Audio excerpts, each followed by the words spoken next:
Okay, so let me show you the public version of my app. This is so you can try to get access to the paid member area, not try, but like so you can apply to get access to the main member area. That's actually not active right now, just because I need to fix some bugs, and so I haven't rolled out the paid area just yet. But let's take a look. So this template you're seeing is a template that I constructed over my 20 years. This is a pretty standard threat intelligence template used to basically deliver information that you need to know up front.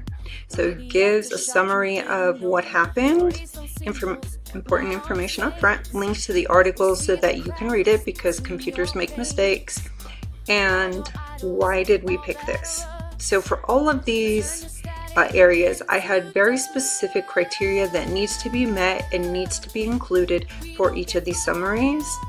So yeah, I tried to make sure this was actionable, and you can go and check it out. Had there been a threat actor that was listed here, you'd have been able to click on the threat actor and see the threat actor profile and recent articles for that threat actor, and you'd have the option to download the threat actor profile if you need it. And this just lists some of the noted TTPs. So go on down and it gets into what's kind of going on out there in the community, and it gives you kind of like a heat map density vibe, right? So you can see it says edge gateway VPN exploitation, holiday season ransomware surge, like everything that you kind of need to know as a threat intelligence analyst that is going on right now. I will try to add links maybe to this area so you can get a little bit more information, but I'll work on that. I'm not too sure how heavy I want to make this, but anyways, yeah, so this is information that you need to know up front. And then active exploitation, so these are the CVEs that are currently under active exploitation. This is important for analysts to make sure that your vulnerability team is aware of what is actively under exploitation.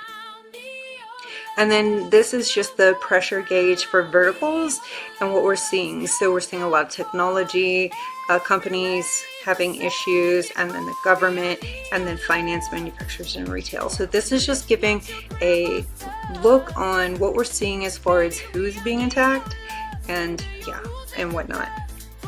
So, and then this just tells you that I have an exploit lab, actor dossiers, and financial forensic modules for the paid members. That's nothing really important. Well, I guess it is important, but it's nothing too big down there. Okay, so that is what you're seeing up here. And this is a system key. So it gives you common names and things that are used and what's happening. And then it tells you here on the report, if you see one of these icons, what those icons mean. Did it come from the dark web, Discord, Telegram, clear web? Like, where did this come from? Yeah, so that's what that is. And then this just puts the little robot to sleep. So you don't have to watch him go back and forth if you don't want to. And then you can turn him on. And then when he's on, you can play with him. You can't really see what he's saying. He's just saying hi though. Yeah, and then he'll start walking behind the glass. I have mine where I can see him. He kind of peeks out through the glass. I might make the information here a little bit smaller so you guys can see him peek out of the glass. That's like, I guess I could do that. Oh, and then TLP clear, just letting you know that this information is public, that is on this page, so that you can use it and disseminate it as you see needed. The logged in member area is TLP green, so it's not necessarily 100% public, and that's just because of the pieces that come together. And there's some pieces inside the member area that might be TLP amber, just because of the way that the intelligence is put together. We don't want to really give threat actors that information. So different areas of the platform may be labeled different TLP ratings based on the information that you have. So yeah, hope that is helpful. I may come down here and allow this to trigger a new sync and only pull up information based on these verticals. If that's something you're interested in, let me know, and then I will attempt to do that. Yeah. Okay, cool. I'm gonna re-record this in a TikTok-friendly version, but if you're watching this on YouTube, give a like, give a follow, or subscribe, or leave a comment and tell me if there's anything you would like to see in this free version that might not be too much of a heavy lifting. Okay, thanks.